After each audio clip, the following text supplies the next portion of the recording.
Shuffle. Thanks so much for joining us today for Experience, Traverse, Inhabit, bringing a sense of place to digital navigation. We're really excited to talk to you about some thinking we've been doing. I want to introduce Greg Albers of the Getty Publications at the Getty Trust in Los Angeles, and Rob Stenzinger of Target here in Minneapolis, who was gracious enough to join us when we had a shuffle this summer with somebody. So we're really excited to have him here and talking about how we relate online and how that relates to what we do in person. So we are going to be using the hashtag MCN Experience. And this is, you don't have to tweet with it, but if you tweet with that and you want to ask a question, I'll be following the back channel. So we can intersperse your questions. So what we're going to be doing is Greg is going to start 10-minute talk, 10-minute Q&A and discussion. And we want your input. So without any further ado. Thank you.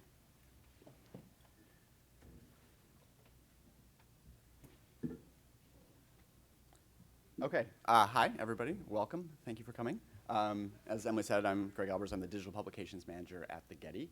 We have a print program of about 30 books, and I started there 2 years ago to develop those, or figure out what digital books mean, especially in the art book space. And today I'm going to be talking about objectness, which is a quality that I talk about a lot when I talk about books. So what is an object? A museum building is an object, right? It's got a shape. We can tell kind of what it's made of. We can maybe get a sense of its scale. It's a thing out in the world. But we don't really have a full sense of that thing without understanding the context that that object exists in. The museum building there is much different than seeing if this museum building was in the middle of a field or in a bigger city or anywhere else. Once we start to see the context and the relationship that object has with other objects around it, that's when we start to see the meaning, when we start to understand that object is a thing. Then, when we go inside that object, we are really experiencing it as a place. So that object now is a place, and in that place are other objects. And we are one of those objects as well, and we're navigating that space and that place in the sort of relationship to objects. We understand where we are based on what where the other objects are and what we can do in that space based on those objects. So of course, a book is an object too. In this case, we can get a sense when we see that object. We may get a sense of it. We may be able to see what the cover looks like, generally what shape it is, maybe if it's hardcover or soft cover in this case. But again, just like with the museum object, we don't totally understand the book object until we see it in relationship to other books, other objects. Is it a small book? Is it a big book? How is it made? Is it nice? Is it made more nicely? Made more nicely? Is it made cheaply? Is it expensive? Are there lots of them? Is it the only one of its kind? These things all have meaning for us. So as a reader and as a publisher of books, when I go to a book, I think of it in those terms. I don't think of it alone by itself as a sort of solid object, as a sort of an individual object. I understand it by what I know about other books like it, other objects like it. And just like as I see a book as an object on the outside, on the inside, I experience that book as a place. I'm literally in a paper book flipping through that book. I'm journeying through the pages. I'm reading the words. I'm seeing pictures. I'm watching the page numbers change. I'm watching the headers on the top change and knowing where I am. We're experiencing that as a place. And in fact, the sort of experience of a book as a place is not just metaphor. There's actually sort of scientific and neurologic experience or understanding of why we think of books as places, of reading as places. I'm just going to read this quote. This is from a Scientific American article from a couple years ago. It says, as far as our brains are concerned, text is a tangible part of the physical world we inhabit. In fact, the brain essentially regards letters as physical objects because it does not really have another way of understanding them. Okay, so our brains have obviously been developing for millions of years, and text, writing, is much, much, much newer. So our brain is not understanding, when we look at a word, we're seeing an object. Our brain is seeing that thing, that word on a page as an object, or on a screen as an object, and then parsing that meaning accordingly, which to me is sort of super interesting, that what I'm making as a publisher is maybe not a book, but it's a place full of objects, full of words, and that's a place that we can navigate through. And I see that really clearly in a paper book. But and as my job as a sort of digital publisher, the question is, how do I bring that objectness, how do I bring that sense of place into the digital space? So this is an experiment we've tried a couple months ago. We've only done it once, and it was a semi-success, but not enough that I'm going to try it again. Essentially what we do is when we're starting these starting book projects that are what we would say are born digital projects, that are not just transferring a print book to a paper, digital book, like a facsimile copy. When we're doing something more digital, we do little workshops with the curator or the author involved and with the other team members that are going to be working on the book. And for this workshop, we did this little exercise. I made them do this little exercise that I called placemaking. And we had these note cards, and we basically, I asked them to think about, if this book that we are making, if this digital book that we were making was a physical space, what would it look like? How would our little person there navigate through it?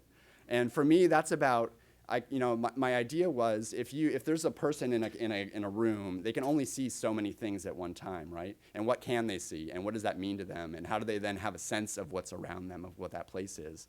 And so the physical limitations of this little wooden person are similar to what the limitations are, I think, in a website, where you can only see so much. A person visiting a website, even though it is infinite, is only able to see a little window into it. So what do they see? How do they navigate? And how do they understand that space around them? So that was my focus on place. But what I'm realizing, and I was really focused on the experience of moving through that place, but what I'm realizing is that that our experience of place is deeply informed by our understanding of its objectness. We can't just drop into a place and move around it. We need to know what it is as an object. We need to know its boundaries. We need to know where we are in it. We need that outer layer. We can't just be in a place experiencing it. We have to have this sort of outer layer around us and an understanding of it. So imagine this. Imagine falling asleep in your beds tonight, and you wake up and you're in a room you've never been in before, like ever. You have no idea where you are. There's no windows. There's nothing. Like how terrifying would that be, right? Like you'd just be like super panicked. You have no idea of where you are, no sense of objectness. Now imagine clicking to a strange website. That's not so terrifying, right? We don't care about clicking to a strange website. Like you just pop in. There's no threat there, right? And there's no threat because our understanding of the objectness, I think, of the internet is something like this. This is the object of the internet. It's this sort of network. It's this edgeless place where we can bounce around at will, where we're not locked into one place. We know we can easily escape that room we've woken up in. So this is a visualization of the internet in 2005. Here's one 5 years later in 2010. There was another version in 2015, a visualization done like this, but it didn't look as pretty, so I used this one. But this is the internet today. And here we are in this little section of it, right? We have our little place in the internet, whether that's us individually or our museums, our institutions. Here we are in the space, right? And if that's the internet, and we want people to be there with us in our space, in our place. If we want to create sites that people want to linger in, return to, sites that matter the most, that will last the longest, which for me as a book publisher, these are things I want in a digital book, right? And I think even if you're not making books, probably a lot of you would agree that these are qualities that would be nice to have even on a general museum site or in a project site or anything else you're building. For me, if you want these qualities, I think you really need objectness. I think the people visitors that come to your website or to your digital book or your app or whatever need to have a sense of the objectness of this thing. They have to feel like it's not this, it's something else. It's somewhere more contained. So for me, objectness is kind of defined like this is what I want to be thinking about when I'm thinking about objectness. What are the scope and boundaries of that object? Where are we in it? and what is its position among other objects. You know, it's not just the museum building by itself in a white field that we don't know. We know that thing, that object, just like the museum in the individual print book. We understand that thing by its relationship to other things. And so this is, I think, for me, a goal. So these are the things: scope of the object, our position in it, and its position in the world. And I think we're in a state here where those things can be very nebulous. I think they're hard to define for most visitors in most contexts. How do they get to our sites or to our projects and whatever, and they feel floating? And I think we need to define these things. I think now we know where we are. We understand now, oh, I'm in the middle here, and this thing is this square thing, and there's these other round things over here, so the square thing is different. We need to understand all these things to really understand the place that we're in, the experience of that place. And just as a quick example, I was trying to think of sites and places that had done this well. And the one that immediately came to mind is What is Code? Has anyone seen this, What is Code by Paul Ford? Okay, a lot less. You all need to Google it now, or we'll tweet the link. It's essentially, so this is Bloomberg Business Week. They asked Paul Ford to write an essay about what is code. And it kind of morphed into this giant thing, and ultimately they gave over an entire edition of the print magazine to it, and then they did this special digital version as well. And these are just some screenshots of it. I don't want to try to load it up live, but I'll describe a little bit about what's going on. So the top portion is the sort of the home page where you land. There's this sort of background of this mosaic background, and that's algorithmically changing as you navigate the site. And so it's a little bit different every time. And of course, that background is not anywhere else on Bloomberg Business Week news site. Like, you know, when you land there, it's a very specific, different kind of place. And obviously, if you have that kind of background, it says something, I think, about that kind of place. Like, some stuff's going on here. The shot below that, the screenshot below that, is this little like, you know, it's like Clippy from Microsoft Word, right? It was this little box, essentially like Bloomberg Business Week, like their engineers got in there and were like, oh, we'll build some stuff. And they just started like throwing everything at it, and it turned into this sort of monster of a thing. But they built this little helper person, I don't even know what it is. Probably it's like a hard drive or something. Helper hard drive with a hat. And he showed that helper hard drive shows up as you're scrolling through the thing, and it has it says things, it does you little tutorials, but it also talks back to you. If you scroll too fast, it says, hey, you're not even reading. Like, it pops up and kind of scolds you. So it's this interaction that you have with this thing. And then on the far side, it's just the sort of standard table of contents. But on the very edge there, the sort of green band, the little green things, if you can see those, are a heat map of your scrolling. So again, it's tracking like as you go down. Oops, I almost had it. Almost didn't lose it. As you scroll down, it's noting like how long you spend at any one spot. And you can see where it is. And it's giving you the sort of data about your reading back. And so this, for me, in a lot of ways, has this sort of, and it's only one page. It's all in a single scroll.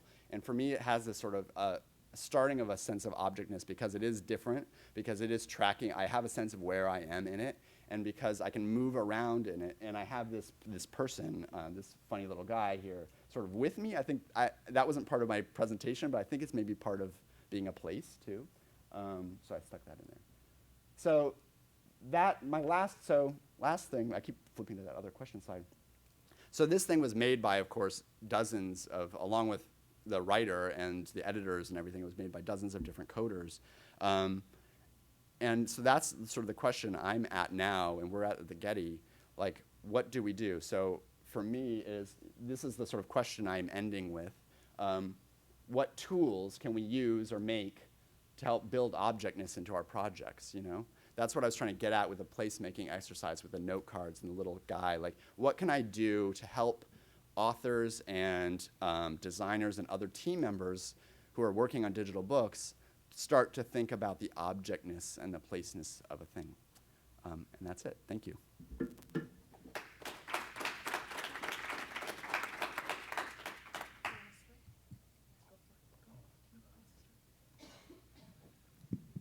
So we'll take, we're going to have the panel ask a couple questions. Maybe we'll have a brief thing, and then we'll open it up for everybody else as well. I really enjoyed your talk, Greg, and I'm really curious about many things in there. One thing in particular, though, is the placemaking exercise. Mm-hmm. I'm curious how did that help with making a sense of place in that book? Like, what are some ways where that got translated in? We haven't made the book yet, so I don't Okay. know. It's As a still backup, who is then taking that then as like, oh, this is now my part of my mission and Right. helps inform me?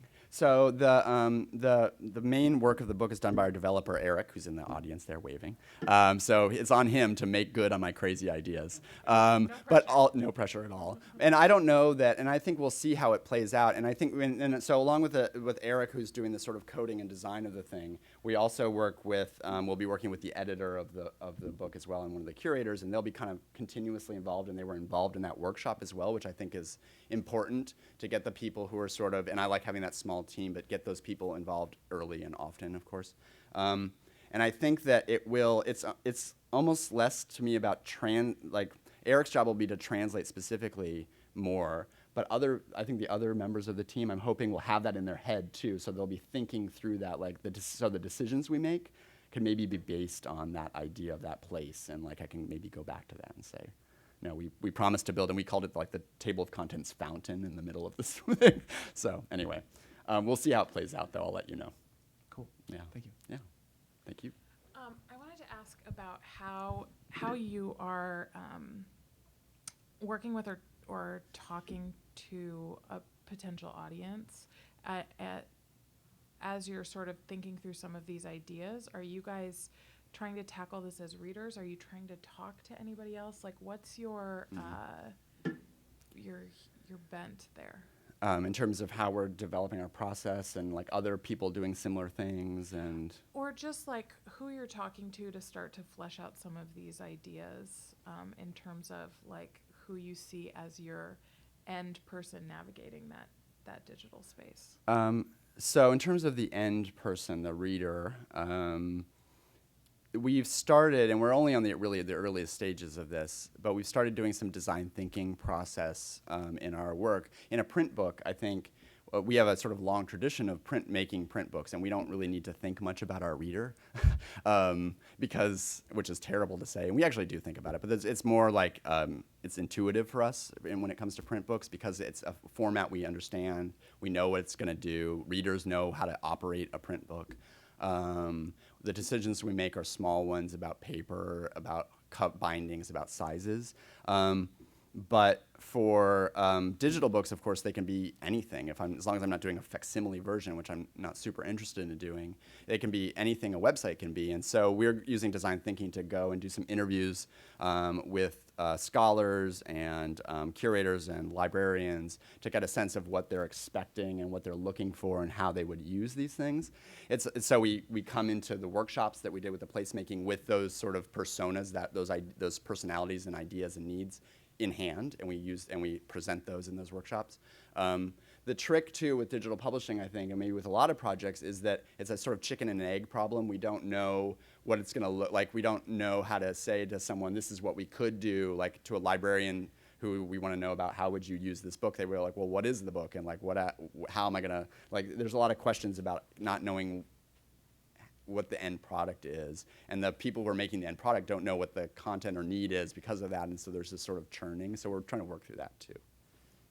Yeah. So we want to open it up to any questions you guys might have. And should we pass the mic around? Yes, and I'll pass the mic. Oh, Rob will pass the mic. Yeah. So go ahead. If you want to give him, let's go. Thanks. Your example of the being terrified if you wake up in a totally new room versus being sent to a totally new website made me think about like mental commitments and how in a museum experience you're really asking the visitor to make a series of commitments, both physically, you're going to be in this space for a certain amount of time, but also mentally, because you're going to think about an idea or you're going to be part of an experience, and at points along the way it branches, and sometimes you'll have more options and sometimes you'll have a lot less options or no options. So I'd like to hear your thoughts on how that idea relates to objectness. Yeah, that's so. Yeah, that's interesting. I think that you're right. If the more, I want to say the more objectness something has, the more of a commitment we're asking for, right? If we're going to build something that does have that sort of sense of a place you want to stay, then we're asking the visitor or the user to stay there. And if we, and that is something we have to be mindful of. And that's a good point that if we're asking them to stay there, we need to make them comfortable and give them what they want. And sometimes it's not appropriate maybe to ask them to stay, and then it's more appropriate to give them the information and let them sort of move on. Is that kind of the idea you were getting at? Yeah, I think so. I'm also, I think you could use that intentionally too. Mm-hmm. You can think about Yeah. what it feels like to give someone no exits versus give someone Certainly, infinite exits. certainly. And and that's part of, for us, for the objectness of a digital book at least, we really, we have less exits in a way. We want them to feel comfortable there, and that is about. And so there's this sort of notion. I think several years ago, you would have thought digital book. The possibilities are amazing. We could have data, and could always be updating, and it'd be people be linking everywhere.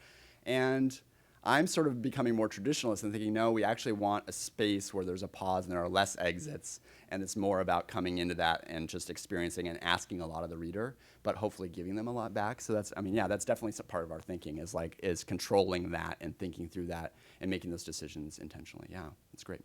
Thanks. And back. I just had a comment to piggyback on that. I think when we hold a book, right, we have an immediate way to assess the level of our commitment because we know how long it is. Yes. We can see how big the text is. Yeah. There's an immediate recognition of how much time I will spend with this object. But in a digital space, going back to your question, what tools can we provide that would give audiences a sense of that level of commitment, or how much it's going to take me to consume this? Do I come back to it later if I can't consume it right now? Right. Yeah, I think that's exactly right. That's something that we're going to be struggling with, I think, for a while is, how do you give them a sense of the scope of that object, right? Is it a tiny object or is it an enormous object with lots of hallways and corridors and things like that? And I certainly don't have an answer yet. I think a lot of it is being more explicit about it. We tend to not we just tend to not tell people where they are, We don't just say, this is a website, you can do this and this and this, and here's this thing. And we don't, or you don't want to do it that way, probably. There's probably a better way to word it. But I think maybe being more explicit about the experience for them until people are sort of becomes more used to it, a notion of what those things look like. Well, in a website, in a sense, it's architecture. Yeah. Mm-hmm. But exposing, and it's in a manner of maybe exposing that architecture to the user. Can they see the whole structure of your website in a way, in a meaningful way, without being buried under it, but at a snapshot, maybe, Eric, did you have something to add about that comment? So to speak to that, you were asking about what tools do you have to make that kind of information available, and I think that thinking about things in terms of objects is useful because your brain has a lot of hardwired things in it. We think, okay, well, we'll give people all this text, but that's only one way to give information to people, and your brain has all kinds of other faculties for absorbing. You could look at something in the real world and almost instantly get a sense of its weight, its inertia, So I think that actually now we finally have tools available in design for the web where we can use things like animation. It's not, I don't see animation as a designer as an add-on, a little whiz-bang thing. It's actually a crucial way to indicate transitions and relationships to sort of mirror, or not mirror, but a parallel to the relationships that objects have in the physical world. And so I think that's one example of new technology can give you abilities to give a lot of very rich contextual information to people in a way that they don't even realize they're absorbing, but it can help them feel more comfortable and at home. So I'm very interested in things like that, and I think there are probably other examples too. Great. I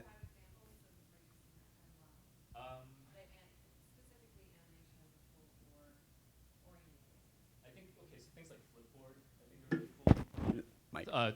It's happening now. So that application Flipboard, right? They and again, it's not easy. They ripped out the DOM. They rewrote their entire application to use the JavaScript Canvas API to deliver 60 frames per second of animation on a web browser. Very difficult engineering, but that's why they're spending all that time and energy. I think other people are working that way as well. So I think increasingly those kind of tools are people are looking for them. So that's an interesting area, I think. I think we're going to thank you all for your questions, and we could keep talking about it, but I want to move on and to Emily. Did you introduce yourself properly? Nope. So this is Emily Lytle-Painter. She's the senior digital media manager. Digital content manager, really? Okay, I'll You're do both it. digital and It's content? Fine. I'll do it. It's fine. No, I'm good. I'm good. I got it. I'm sure you all know and love Emily. Sit Welcome. down. Oh my God. Thank you. Okay, so I have to switch out really quick because we have a different slide deck here. So just one moment.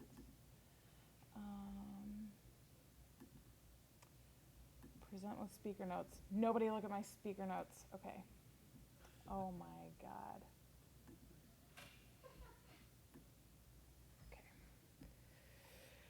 Okay.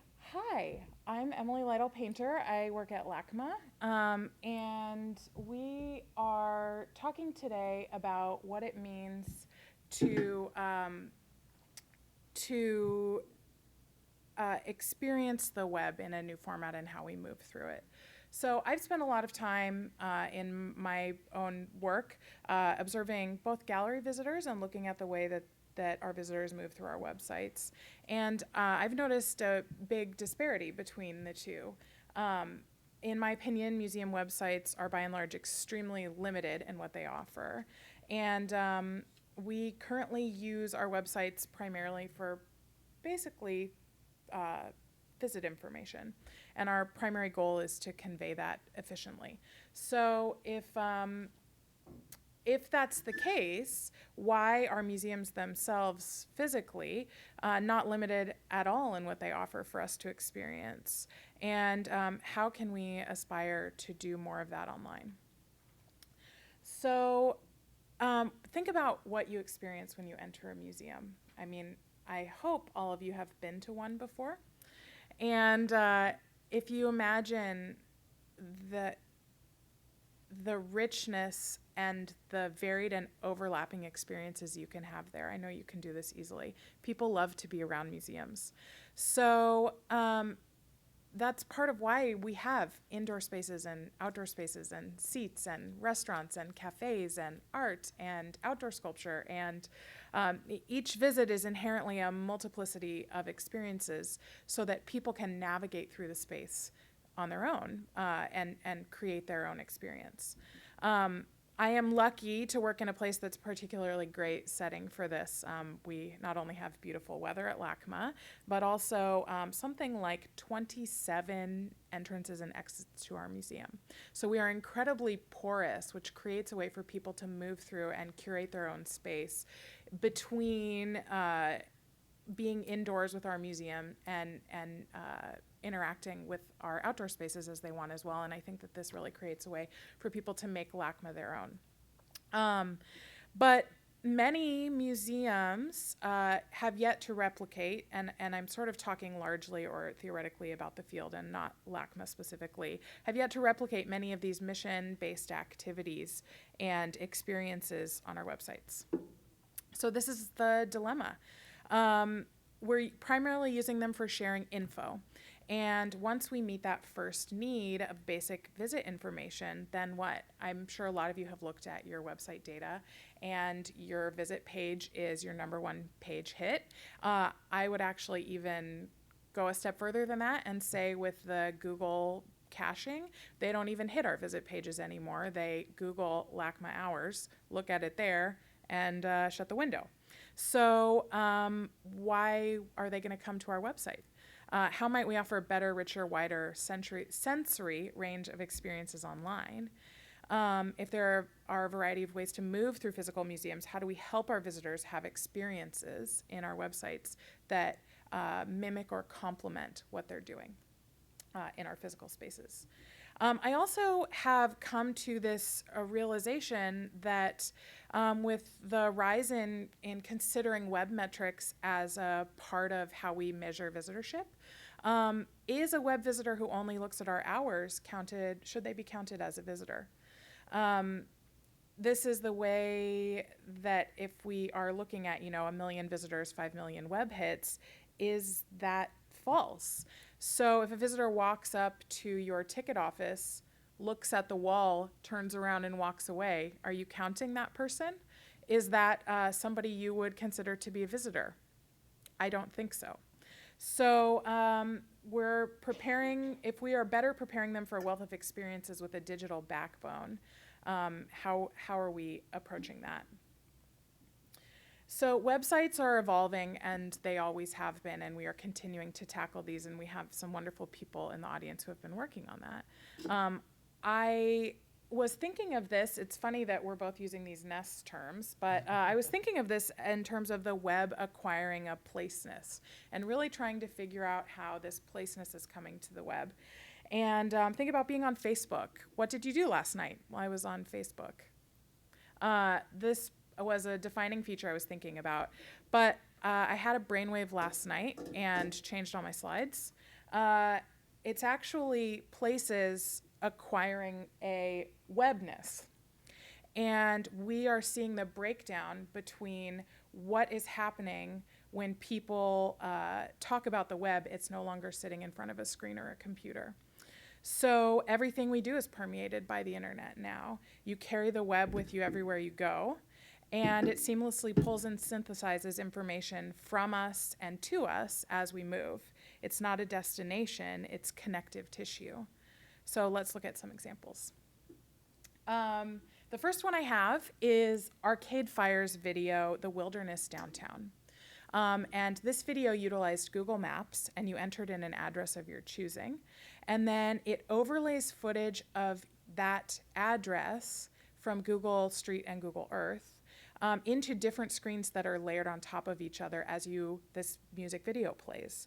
So this actually here is an aerial shot of my childhood home. And it moves through the street. You can see whatever address you put in, and in several different windows. And so you're having an experience that's auditory with a music video. It's visual. It is layered, so you have three-dimensional. And you also have emotional. You can put in your grandmother's house. You can put in, this is creating a sort of a depth of experience here. The next example I have is the Woods Hole Oceanographic Institute Osprey Cam. So as many of you know, there are thousands of animal cams around the world, and citizen science has become a way for people to contribute. There was recently news of some great mathematic discovery that happened. Scientists had been working on it for 25 years. They put it online, and the public solved it in like 4 days. And the audience helps the scientists log data. This story is funny. This nest had been very sleepy. The cam was pointed on it, a couple hits a day. And a new osprey family moved in. And the mother started being, quote unquote, abusive to the babies. And people started flocking, no pun intended, to this website. And they all of a sudden, the people at Woods Hole Institute started receiving hundreds of emails. The message boards filled up because people were logging the data of this family. So here we're talking about it's social, it's interactive between the people on the message boards. It is visual, it is connected to nature, and it is also emotional as you get deeper into this story. And so if some of you know the Gardner theories of learning, I think you're probably beginning to see some of these emerge. And my last example is breaking through that glass. I would say without a screen, but there's a screen on the screen, I know. So as we move towards this invisible architecture of experiences on the web and the webness of our everyday lives, new tools, mobile smartphones, we're seamlessly integrating this technology into living our lives. It's not staring at a screen. You're living your life, and the web is happening as you go.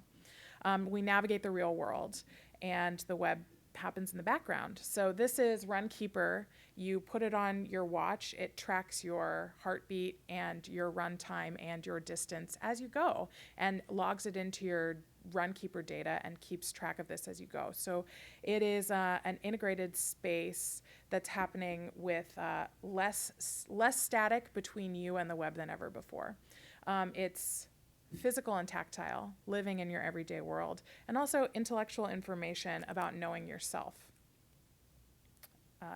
Intrinsic? Is that what so in conclusion, I think we need to expand what it means to interact with visitors through our website to create richer web experiences.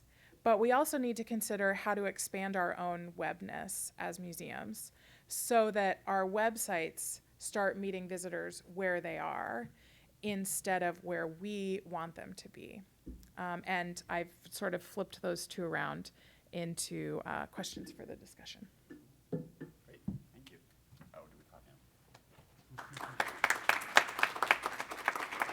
Oh, I'll stay up there, sorry. Yeah.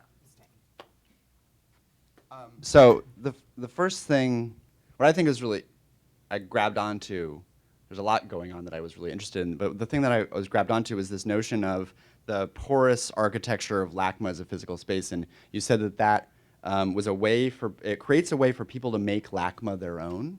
And in thinking about that in the terms of an online space and about what we were talking about before with objectness and this, like how many exits are there and how contained is this thing, can you talk a little bit more about the porousness and how do people create their spaces for themselves and how could that work digitally? That's a great question. I mean, I think what can happen is that people actually end up similar to what you were talking about, being more confused in the physical space with a plethora of decisions to make. But I think that's very quickly countered by the ability to choose for yourself. And so you are, in essence, you are crafting those experiences for your own personal needs as you go. And so if you need to sit down, you sit down. If you need to get something to eat, you get something to eat.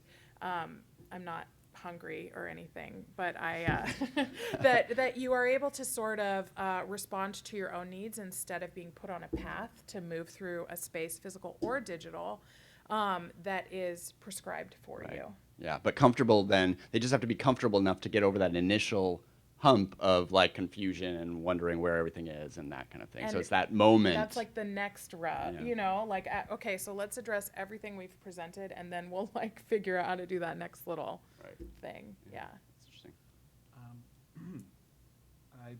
That's test one. Okay, I have a question too. So let's see. There's reacting to the sort of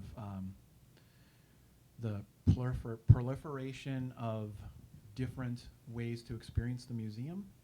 Is that something that you would see happening as, I guess I've got two dimensions here. Like, is it sort of museum as a data source and sort of becoming less of the presentation of the data and experiencing it? Or is it providing the front end of the experience? I mean, what I have come to, if I'm understanding your question correctly, that actually our lived experience is very little about data. And so it doesn't make any sense for us to have our websites primarily be about data and information, you know, as strictly information hierarchy, that actually our lived experience is hard to quantify as data. And so how do we begin to portray that richness and depth digitally?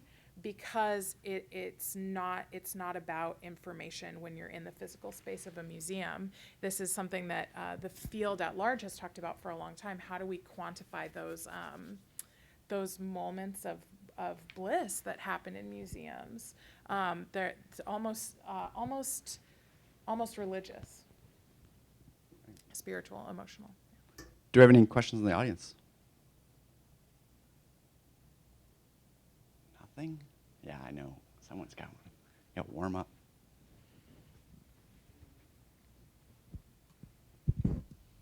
Emily and Greg, do you two think that in some way you guys are describing something that, two experiences that are like the inverse of one another? So on the one hand, this idea of like, well, when you're by yourself, you're not at the museum, you should be able to create this experience that is this sort of immersive thing. It kind of takes you to a place. Alternatively, when you're actually at the place, the experience needs to kind of be unobtrusive and sort of help you and then get out of the way. And so how do you how do you do both of those things at the same time, right? I think that's a great challenge. I mean, from my point of view, you start talking about going into the web or going into the world. And that those two experiences, I think, as we move forward, are going to continue to break down the barrier between them. And I think we have a lot of ways to go. The image that just popped into my mind is, what's that Tom Cruise movie with the like screens that are like this? Minority Report. So that we have a long way to go in terms of technology being able to sort of seamlessly integrate when and where we need it, but that we're really starting to see the first beginnings of it going into our everyday lives. So right now, maybe we're working at opposite problems, but that the same problem oppositely, but that down the road, we're actually talking about something that some technology that hasn't been imagined yet is going to be able to address both sides of those needs. You're totally right, and that's a great question. And that's why it's especially funny we both used Ness. I mean, it sounds like what you both are talking about are an imbrication, right? I mean, these are things that are kind of layering over one another. The digital and the analog, the physical space and the digital space. And they create patterns and they work together, but it's not necessarily one's melting into the other or one's taking over the other, but they're imbricating each other. And I think that that's... For someone who's not me, who doesn't know what that means, could you define that? Yeah, so Saskia Sassen talks about it a lot, but it's like shingles on a roof. So it's like this, you know, just like a layering over. So you think of like a terracotta roof or shingles or scales, right? Okay. And that's kind of, it seems to me kind of a metaphor of what you guys are talking about with digital and analog. I was going to ask if Emily thought that was right, because the idea of layering, I think maybe we're at a point now where we're not layering anymore, where we're integrating them much more. I feel like there's less and less distinction between those things, where you can't maybe piece apart the layers. What do you think? Yeah, I mean, it's hard when you're talking about this sort of invisible things and how they're butting up against each other, but it does seem to me to be this idea of like moving through physical space somewhere that you don't know, you're crossing some invisible border, and then you're in the web, and then you're moving through web space. And so like, how is that continuum, like where does one end and the other begin? And at what point are you no longer in physical and you're only in digital, or vice versa? So maybe not a layer, but like a gradation. But I have reached the end of my time, so I'm going to let Rob jump up here. Thank you. One more round of applause for Emily.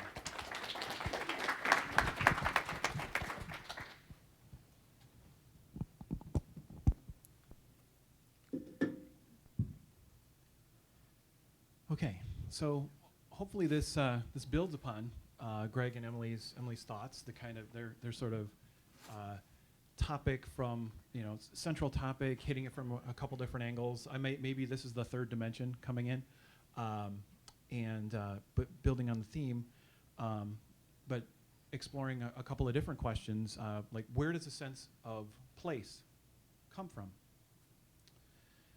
And like even more specifically, like if we understand a sense of place, like it's almost like that's a destination where we want to go. How do we get there? How do we make it? And assuming like that thing is going to be of service, it's going to be usable and useful and approachable, and all the things that help you feel comfortable somewhere. And especially, that how part. And this was the hardest slide to make. Just quick intro. I'm Rob Stenzinger. I work at Target on this team called EGI, Enterprise Growth Initiatives, and we test business ideas by building stuff and then killing it or growing it, and that's thematically really related to a lot of my interests because I like to try things. I don't tend to stop trying things sometimes. I probably should shed a few hobbies, but anyway, I make comics, video games, and I do podcasting.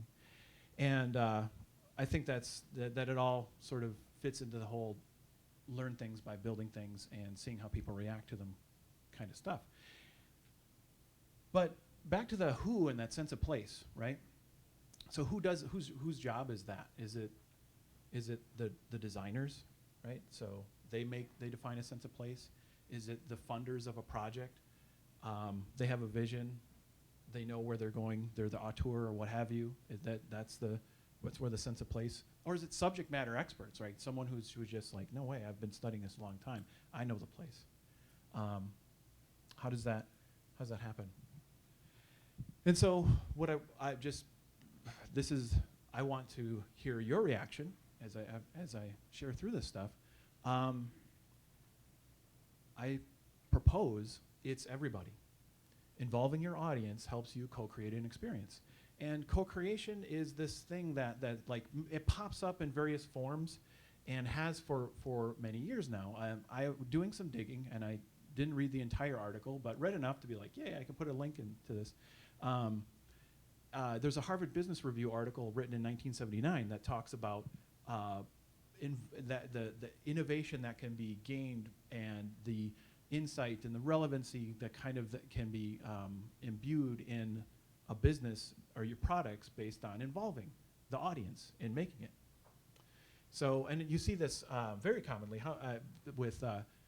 nowadays it's popping up in forms of like collaborative research. So I think I think Erica Hall of Mule Design wrote a book on that. There's like Jeff Gotthelf with his Lean UX book and whatnot. It's popped up again quite a bit recently, but it's been around a while. So super curious about your a temperature read so far, and do one of these like thumb votes where if you're kind of like let's say like sideways is like yeah, we've heard this but heard it before, whatever, and kind of neutral but whatever, but thumbs up is like, yeah, this is something that we I don't know, it aligns with our mission and we're stoked about it. Or thumbs down is like, I'm suspicious. Nope. What do you think? Give me a temperature. Sideways. Wow, I've got some pitching to do. A little bit thumbs up. Okay. Fair enough. Thank you. So I would say that a lot of us have encountered the tools that lead to co-creation, which, I mean, design thinking, the other, I mentioned collaborative research, but things like, have you heard like minimum viable product, minimum lovable product, the tools that lead to that, such as, iteration, rapid prototyping, that kind of thing, using hypotheses, testing them, and getting out there. An example of this that, let's see, my team, we worked on a little bit ago. There was in the early days of forming this the sort of extra business focus of this sort of applied research little team. We're like, okay, well, we want to help college students visualize, target stuff in their dorm, and let's see what that where that leads. We think that here's some personas where they have some pain points of maybe they're moving into town and they're coming from another country and they haven't been able to see their dorm. They're like sort of all these people that we envisioned helping, and we went through a whole like design workshop, cranked out a prototype in a pretty short period of time, and using like Unity 3D stuff like that, and of course Google Cardboard. Not glass. How many of you have played around with that, Google Cardboard? Cool, very, very familiar. How many of you have a project in use in users' hands right now using VR and Google Cardboard? Just curious. No judgment either way, right? That wasn't like dun dun dun. Although we did table ours. And what was really important is I mean, we went out and with this prototype, we wrote up a research protocol on how we're going to recruit folks and whatnot, a little bit of a incentive and thank you, and just hit the street. We have the University of Minnesota near us. Target headquarters is downtown. It's pretty easy to just hop over there and follow the procedures and interview people and get the reactions. And that was just so informative because, I mean, our assumptions, some of them were panning out. Some of our worries were panning out. Some of the things that, were surprising as well. The one of the big ones being the whole public place kiosk-y thing, without revealing too much about the project, but thinking like, oh, there's going to be a public angle on this. Well, VR, as it stands on the sort of the headset-based VR, it's a digital blindfold. It's something that's probably a little more, personal and less public. So as based on our criteria, we needed to table that project to move on and research something else. But learning fast is really important. And this is kind of like my rough hand-wavy approach to describe or doodle around, like what was that, and what are we doing, and especially early on in a project life cycle, we're getting out our assumptions and testing them as quickly and cheaply as we can to decide, like, is there a strong enough hypothesis of the desirability, the feasibility, and the viability, right? So can we make it? Do people want it or need it? And is there sort of a way to make money with it, which is a big one for my team. If it's a strong enough hypothesis, I really should say strong enough, because I don't know, I haven't met a strong hypothesis really that then you just feel ultimately assured and you've mitigated all risk and you're totally set to go get this project out there, because the learning doesn't stop. You have to then start growing a product. You ever see this diagram about product iteration, like minimum viable product, where it's the metaphor of you go from like a skateboard to a scooter to to a bike, and then you make a motorcycle. People argue for and against that thing, but it shows how you can grow a product, invest more and more as you there's a sense. In your context and museums, it's like, well, that's worth investing more to because it seems the patrons want it. But something like this that has a different story is Awesome Shop, and that's out at awesomeshop.target.com. Just checking my time here, and that has a different a similar story where, was this a strong enough hypothesis? Yes, it was. Okay, let's try to make a product of it and see where it goes. But how many of you, when you're like shopping online, are you looking for like the cheapest price? You're comparing multiple websites or whatnot, and you're just trying to probably finish the task quickly. How about, like, maybe I want to get in and out. I want to get this thing ordered.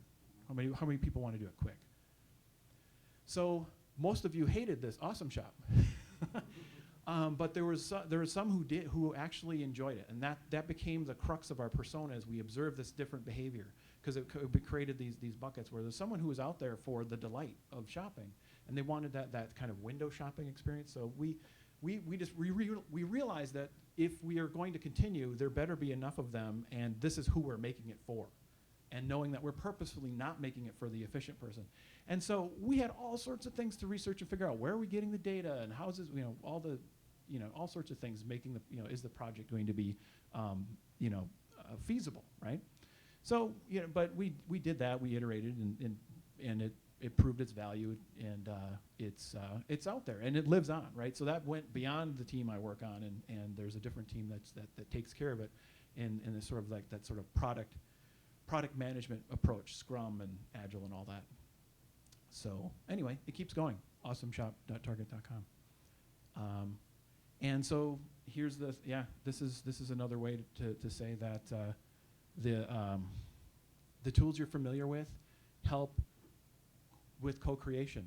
Co-creation, I would say it's at its best when it's being empowered by evidence-based design. You have not just your hunches, but you've got the evidence to back up your rationale and move forward and integrate all the different perspectives that are required to, understand this sense of place thing, but also the how to make it, how to go about it. So, where does the sense of place come from? It comes from everybody. It comes from connecting with your audience, and it emerges as you are working with them, so that when you create a project, you get it out into the world, it's the result of a conversation which has that back and forth, instead of sort of this announcement where it's sort of a product launch and back away, right? It's a conversation. So my question, how might we do more co-creation?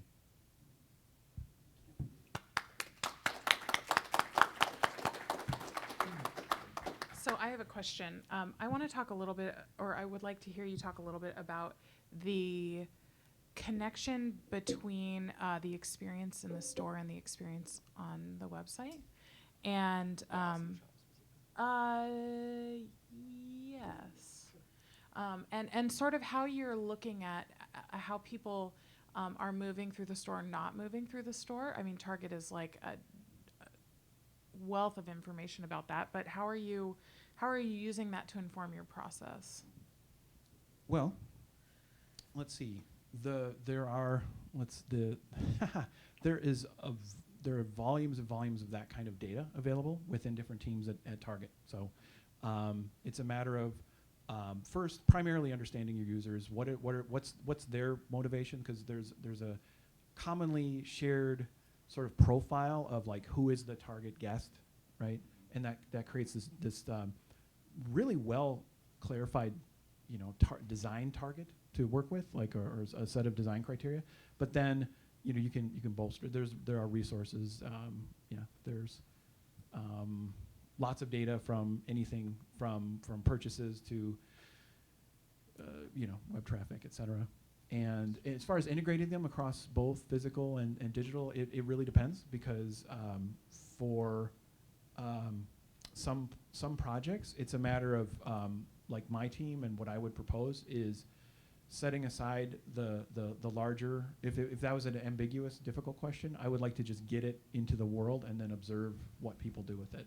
And part of that observation would be research in the store, which we've done, as we did intercept research in the store with Awesome Shop.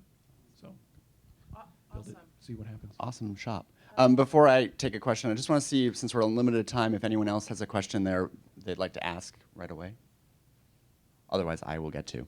Great. So in terms of this co-creation idea and like the conversation that you have, so it's something with Awesome Shop, where you develop it through that conversation, through co-creation, and then as you said, it goes into another team who's then developing it, building it, taking it on further while you move on to other projects.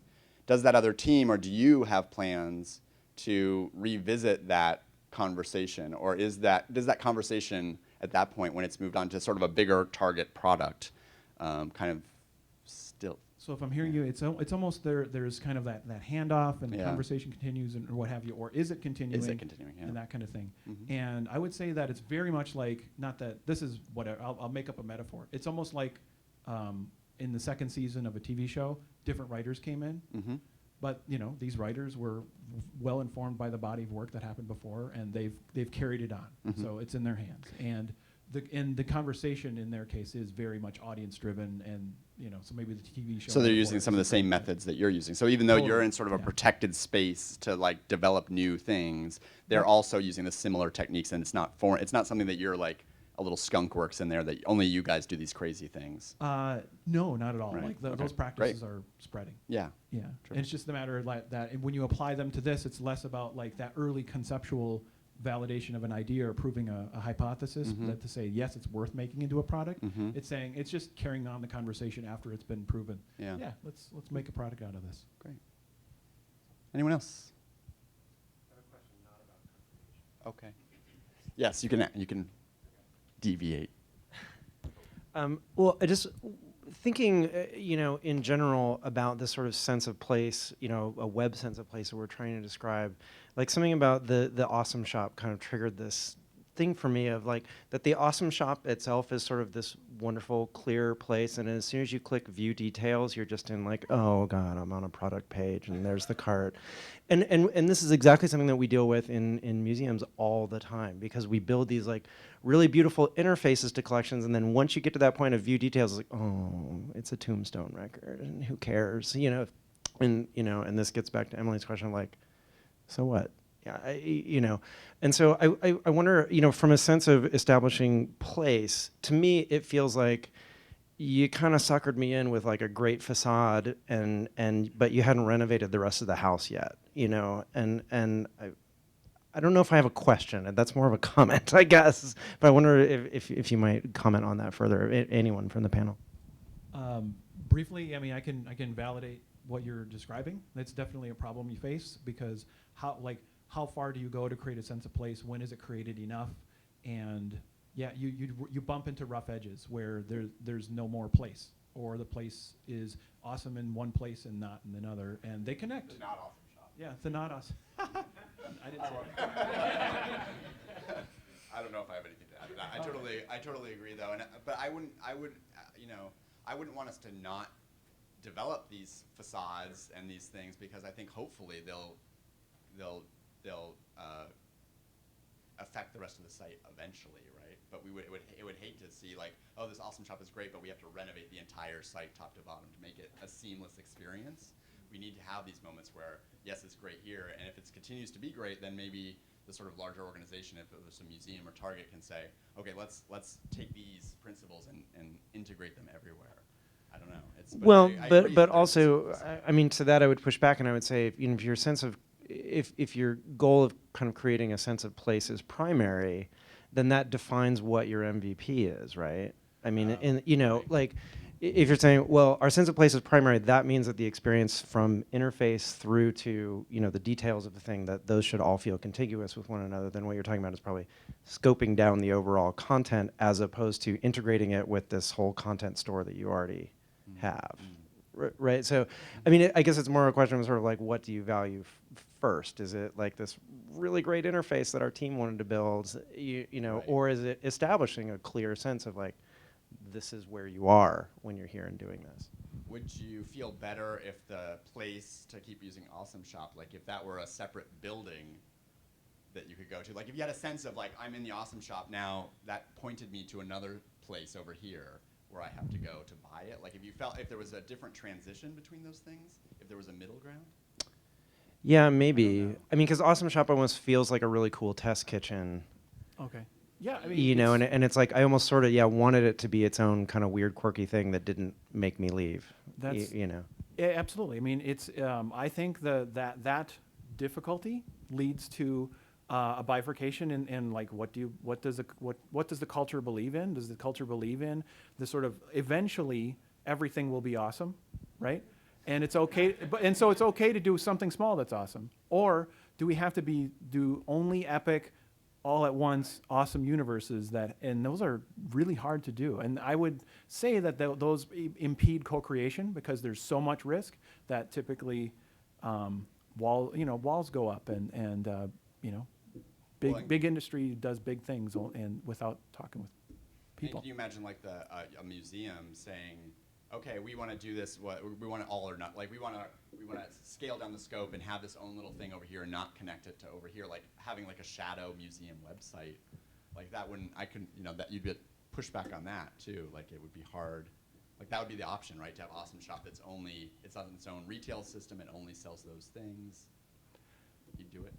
You'd have two Blantons. We're over time. I'm sorry. Yeah, that's funny. Do you want to wrap it up, Emily? Yeah, I just want to say thanks everybody for coming. We feel like we sort of stumbled backwards into this topic, but we've become really interested in it. So we would love to hear from you guys what you're thinking about it and how you're implementing these ideas at your own institution. or maybe in ways we haven't even considered yet. So please join us. The conversation on Twitter was, Alyssa, shout out for your lightning fast tweets. And hopefully we can all talk a little bit more about this. So reach out. We have business cards up here, and we'd love to hear from you. Thanks so much.